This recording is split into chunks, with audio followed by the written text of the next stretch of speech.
হাদি আজীবন ইনসাফের কথা বলে দিয়েছে, বাংলাদেশের স্বাধীনতা এবং সার্বভৌমত্বের পক্ষে ছিল। আসসালামু আলাইকুম রহমতুল্লাহি অবরকাতুহু। সম্মানিত দর্শক, উসমান হাদির হত্যাকাণ্ড বা তার মৃত্যু আমাদের দেশে রীতিমতো জাতীয় শোকে পরিণত হয়েছে।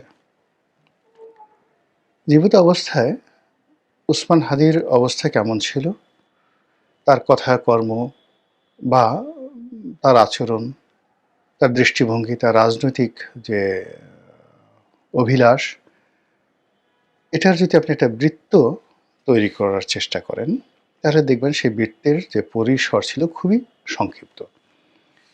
তিনি একটি এমপি নির্বাচন করার জন্য চেষ্টা করেছিলেন। হওয়ার সম্ভাবনা ছিল 1%, না হওয়ার সম্ভাবনা ছিল 99%। তো বাংলাদেশে 300 জন এমপি তিনি যদি হতেনও, তাহলে সেক্ষেত্রে মানে তার রাজনৈতিক বৃত্তটা কোন পর্যায়ে থাকতো ওই সময়টিতে। আর যদি তিনি না হতেন, পরাজিত হতেন, তাহলে কোন পর্যায়ে যেত। অন্যদিকে যেটা হলো যে তার যে কর্মকাণ্ড, তো তার যে কর্মকাণ্ড, সেই কর্মকাণ্ড তিনি যতদিন জীবিত ছিলেন, আমরা তার ব্যক্তিগত জীবন, তার বাড়ি, তার যে যাকে বলে অধিক্ষেত্র, কর্মের অধিক্ষেত্র, ইনকিলাব মঞ্চ কি করে বা তার সংসার কিভাবে চলে, তিনি কি করে জীবিকা নির্বাহ করেন, কাদের সাথে চলেন, এগুলো নিয়ে আমাদের আগ্রহ মানে সারা বাংলাদেশে যদি ধরেন, সেই আগ্রহ ছিলই না বলতে গেলে। বরং তার কিছু কথাবার্তার কারণে তিনি অনেকের কাছেই দেখা যাচ্ছে যে অপ্রিয় ছিলেন। কিন্তু যখন তিনি আহত হলেন, এখন বিস্ময়কর একটা ঘটনা ঘটে গেল বাংলাদেশে, যেটি ঘটার কথা নয়। এখন আজকে আমি এই ভিডিও যখন করছি, তখন তার জানাজা হলো। ঠিক এই সময়টিতে মুক্তিযুদ্ধের যিনি উপপ্রধান, তিনি মারা গেলেন, ইন্তেকাল করলেন।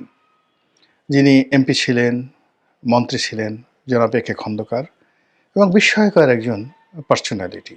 আমি তার সাথে চলেছি, তো বিস্ময়কর, মানে তার দিকে আপনার তাকিয়ে থাকতে হবে মুগ্ধতায়, কিন্তু পৃথিবী জানল না। কিন্তু আজকে এই বাংলার মাটিতে জনাব উসমান হাদির যে মৃত্যু হলো এবং যে জানাজা হলো, আমি আমার জীবদ্দশায় এইরকম জানাজা দেখিনি। এতটা মানে মানুষের যে অংশগ্রহণ, তাও আবার স্বতঃস্ফূর্ত অংশগ্রহণ, এটাও দেখিনি। আর তার যে আহত হওয়ার পর যে তাকে নিয়ে মানুষের যে শোক, বিহ্বলতা, তারপরে মানুষের প্রশ্ন, মানুষের আবেগ, এটি একটা এক্সট্রিম পর্যায়ে চলে গেছে। তো চলে যাওয়ার ফলে সরকার কি করলো, তাকে বিদেশে পাঠিয়ে চিকিৎসা করা, আবার সেখান থেকে আনা, রাষ্ট্রীয় মর্যাদায় দাফন কাফন করা, এবং ঢাকা বিশ্ববিদ্যালয়ের যে কবি নজরুল ইসলামের পাশে তাকে কবর দেওয়ার যে সিদ্ধান্ত সিন্ডিকেট পাশ করলো, এটি এই বাংলাদেশে অতীতে এভাবে কেউ পারত না। এমনকি যে জায়গাটাতে তিনি সমাধিস্থ হলেন, এখানে কবি নজরুলকে যখন সমাধিস্থ করা হলো, তখনও অনেকে যাকে বলা হয় দ্বিমত পোষণ করেছে, অভিযোগ করেছে যে বিশ্ববিদ্যালয় চত্বরে কেন কবি নজরুল সমাধিস্থ হবেন। ঠিক উসমান হাদির ব্যাপারে যখন সিদ্ধান্ত হইল, এটি নিয়ে মনের মধ্যে কার কি আছে ডাজ নট ম্যাটার, কিন্তু এই বাংলাদেশে 18 কোটি মানুষের মধ্যে একটা সিঙ্গেল লোক এই মুহূর্তে বাংলাদেশে খুঁজে পাওয়া যাবে না যে এই বিষয়ে দ্বিমত পোষণ করে সামনে এসে একটা শব্দ বা একটা কুক দেওয়ার মতো ক্ষমতা রয়েছে। তো এই যে একটা ভাবাবেগ তৈরি হলো জনাব উসমান হাদির জন্য, এটার নেপথ্য কারণ নিয়ে আলোচনা করব, সাইকোলজিক্যাল কারণ নিয়ে, মানসিক কারণ নিয়ে আলোচনা করব। আমাদের দেশে যেটি হয় সেটি হলো যে মানুষ যা কর্ম করে, মানুষ যে কর্ম করে, সেই কর্মের 1%ও তার মৃত্যুর পরে আমরা এই পৃথিবীবাসী দিতে পারি না। এটাই বাস্তবতা, এবং এটাই মানে লক্ষ লক্ষ ঘটনার মধ্যে এটাই ঘটে থাকে। আপনি সারা জীবন অনেক কিছু করেছেন। অনেক কিছু করার পরেও দেখা গেল যে মৃত্যুর সময় আপনাকে নিয়ে কোনো আবেগ তৈরি হয় না। যেভাবে বললাম যে একে খন্দকার সাহেব এই একই দিনে তিনি মারা গেলেন যেদিন হাদির জানাজা হচ্ছে। কিন্তু তাকে নিয়ে কোনো মানে একটা উচ্ছ্বাসও হয় না। কে গার্ড অব অনার দেবে? নরমালি তো তিনি বিমান বাহিনীর প্রধান ছিলেন। মুক্তিযুদ্ধের সে উপ অধিনায়ক ছিলেন। পরবর্তীতে মন্ত্রী ছিলেন, এমপি ছিলেন। তো তাকে নিয়ে তো সংসদের সেই দক্ষিণ প্লাজাতে বিশাল আয়োজন হওয়ার কথা।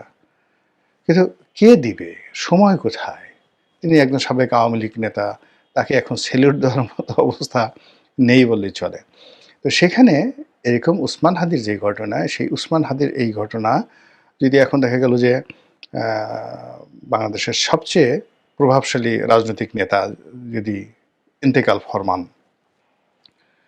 তো উসমান হাদির এই সংবর্ধনা, জানাজার সংবর্ধনা যেটা মানুষ স্বতঃস্ফূর্তভাবে অংশগ্রহণ করার মাধ্যমে দেওয়া হলো, এটা আগামী দিনে যারা পলিটিক্স করবেন, রাজনীতি করবেন, তাদের জন্য এটা একটা থ্রেট।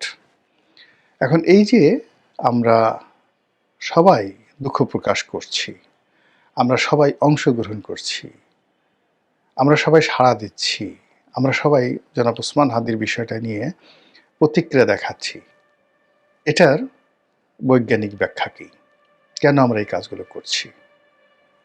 আপনি একটু বুকে হাত দিয়ে বলেন তো যে এর বিষয়টা নিয়ে আপনি চিন্তা করেছেন কিনা? আমি নিশ্চিত আপনি চিন্তা করেননি।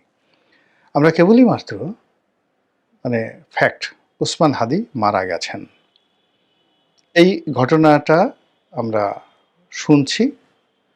তারপরে এই ঘটনা কেন্দ্রিক যে একটার পর একটা ঘটনা ঘটে যাচ্ছে বা দুর্ঘটনা ঘটে যাচ্ছে, ক্রিয়া হচ্ছে, প্রতিক্রিয়া হচ্ছে, সেইগুলোর সঙ্গে আমরা রেসপন্ড করছি। ওসমান হাদি যাকে বলা হয় আহত হলেন, আমরা সবাই কান্নাকাটি শুরু করলাম। ওসমান হাদি সিঙ্গাপুরে গেলেন, আমরা সবাই প্রার্থনা করলাম। তিনি লাশে ফিরে আসলেন, আমরা সবাই জানাজাতে অংশগ্রহণ করলাম। তো ওসমান হাদির মৃত্যুর সংবাদ শুনে আমরা প্রথম আলো পুড়িয়ে ফেললাম, বিভিন্ন আওয়ামী লীগ নেতাদের বাড়ি ঘরে আগুন দিলাম। তারপরে এই যে এতগুলো ঘটনা ঘটলো, এই ঘটনাগুলো ইসে যাকে বলা হয় স্বাভাবিক ঘটনা নয়। আমি যে কথাগুলো বলতে চাচ্ছি সেই কথাগুলো আমি এখানে বলার মতো সাহস পাচ্ছি না। আপনারা বুঝতে পারছেন, আপনাদের মতোই আমার অবস্থা। তো এইটা কেন হলো? এটা কেন হলো? এই বিষয়গুলো যদি আপনি দেখেন তাহলে মানুষের মন নিয়ে, স্বপ্ন নিয়ে, বিজ্ঞান নিয়ে সবচেয়ে এই গত ৪-৫০০ বছরে সারা পৃথিবীতে মানে যাদেরকে বলা হয় যে মাস্টার মাইন্ড, মানুষের হৃদয় এবং মন, মস্তিষ্ক নিয়ে যারা গবেষণা করেন তাদের মধ্যে সিগমন্ড ফ্রয়েড, আবার বলছি সিগমন্ড ফ্রয়েড। তো সেই সবচেয়ে বড় দার্শনিক, সাইকোলজিস্ট, স্বপ্ন বিশারদ, তাকে যদি এখন এই বাংলার এই সময়টা নিয়ে প্রশ্ন করা হতো, তিনি সম্ভবত এই যে অবস্থা, সেই অবস্থা দেখে তিনি যাকে বলা হয় জ্ঞান হারিয়ে ফেলতেন। কারণটা হলো 18 কোটি মানুষ, 18 কোটি মানুষ তারা বিভ্রান্ত, ভীষণ রকম বিভ্রান্ত। এতগুলো মানুষ 1971 সনেও বিভ্রান্ত ছিল না। ওই সময়টাতে মুক্তিযোদ্ধা ছিলেন, যাদের কে অন্তরস্থল থেকেই মানুষ ভালোবাসত। ওই সময়টাতে রাজাকার ছিলেন, একটা বিরাট অংশ তাদেরকে ভালোবাসত। ওই সময় আলবদর ছিলেন, আসাম ছিলেন, শান্তি বাহিনী ছিল, পাকিস্তান আর্মিদের দোসর ছিল, এবং ঢাকা বিশ্ববিদ্যালয়ের মতো ক্যাম্পাসে পাকিস্তান আর্মির নামকরা সব দালাল ছিল, সর্বজন শ্রদ্ধেয় দালাল ছিল, যারা মুক্তিযুদ্ধ আপনি আপনি চিন্তা করেন যে আমরা যে আব্বাস উদ্দিনকে খুব সম্মান করি না, আব্বাস উদ্দিন, তো শিল্পী আব্বাস উদ্দিন, তার পরিবার মোস্তফা জামান আব্বাসী, ফেরদৌসী রহমান, এরা সবাই পাকিস্তান প্রেমী ছিলেন, এরা মুক্তিযুদ্ধ বিরোধী শক্তি ছিলেন।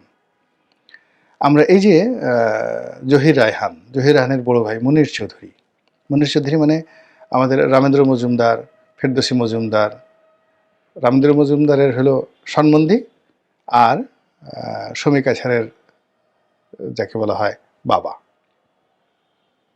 না না সমীকা ছাড়ের বাবা না, মুনির চৌধুরী, যে কবির চৌধুরীর হলো যাকে বলা হয় বড় ভাই মুনির চৌধুরী, কি ছিলেন?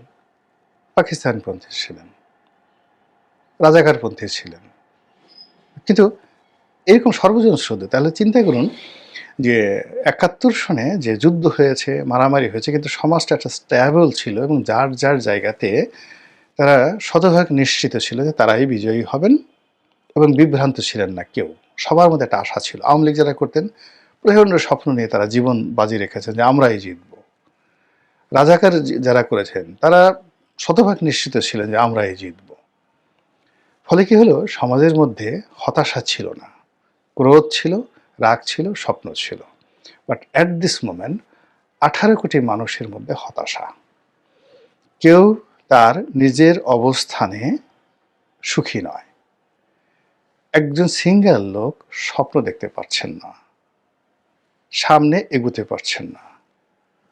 প্রত্যেকটা মানুষের মধ্যে সীমাহীন আতঙ্ক। কেউ এখানে আশ্বাস দিতে পারছেন না, প্রশ্বাস দিতে পারছেন না, নিরাপত্তা দিতে পারছেন না, কিন্তু সকলেই ভয় পাচ্ছেন আর ভয় দেখাচ্ছেন একা একা। তো এভাবে 18 কোটি মানুষের মধ্যে সম্মিলিতভাবে হতাশা, দুঃস্বপ্ন, আতঙ্ক, ভয়, অভাব, অভিযোগ, নিরাপত্তাহীনতা থেকে শুরু করে যা কিছু রয়েছে সব কিছু টগবগিয়ে টগবগিয়ে ফুটছে। আর যখন এরকম একটা ভয় থাকে তখন মানুষের মানবিক চরিত্র থাকে না। মানবিক চরিত্র কি? হিদায়া, ভালো এবং মন্দের পার্থক্য করা, ন্যায় এবং অন্যায়ের পার্থক্য করে ন্যায়ের পক্ষে অবস্থান নেওয়া, অন্যায়কে ঘৃণা করা, সত্য কথা বলার দুরন্ত সাহস, যে কোনো অবস্থায় সত্য কথা বলার দুরন্ত সাহস। এরপর আপনার সামনে যখন আলো আসবে, আধার আসবে, আপনি আলোকে পছন্দ করবেন, আধারকে পরিহার করবেন। আপনার সামনে যখন গোলাপ আসবে আর ধুত্রার ফুল আসবে, আপনি গোলাপের ঘ্রাণ নেবেন, ধুত্রার ফুলের দিকে তাকাবেন না। এরকম মানুষের কতগুলো মানবিক গুণাবলী রয়েছে। আর অন্যদিকে অনেকগুলো কীট রয়েছে, পতঙ্গ রয়েছে এই সমাজে, অনেকগুলো পশু রয়েছে, পাখি রয়েছে, সরীসৃপ রয়েছে, সাপ রয়েছে। প্রত্যেকটা জিনিসেরই কতগুলো বৈশিষ্ট্য রয়েছে, চরিত্র, অভ্যাস রয়েছে। তো মানুষের যে মানবিক বৈশিষ্ট্য, সেই মানবিক বৈশিষ্ট্য অনুযায়ী তার মেরুদণ্ড আছে। সে সত্য কথা বলবে, সত্য পছন্দ করবে, স্বপ্ন দেখবে, প্রেম করবে, ভালোবাসা দিবে, বিয়ে শাদী। এই যে মানবিক গুণাবলী, সেই মানবিক গুণাবলী গত সেই 15 বছর ধরে এই মানবিক মূল্যবোধের উপরে যে অব্যাহত আঘাত এসেছে, সে আঘাতের ফলে মানুষের চিন্তা শক্তি কমে গেছে।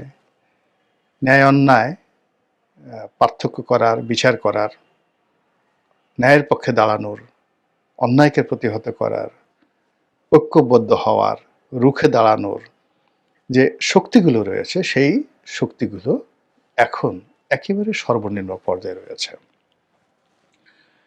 ফলে আমরা আসলে রেসপন্ড করতে পারছি না, কোনো একটা ব্যাপারে রেসপন্ড করতে পারছি না। আমরা শুধুমাত্র অনুসরণ করছি।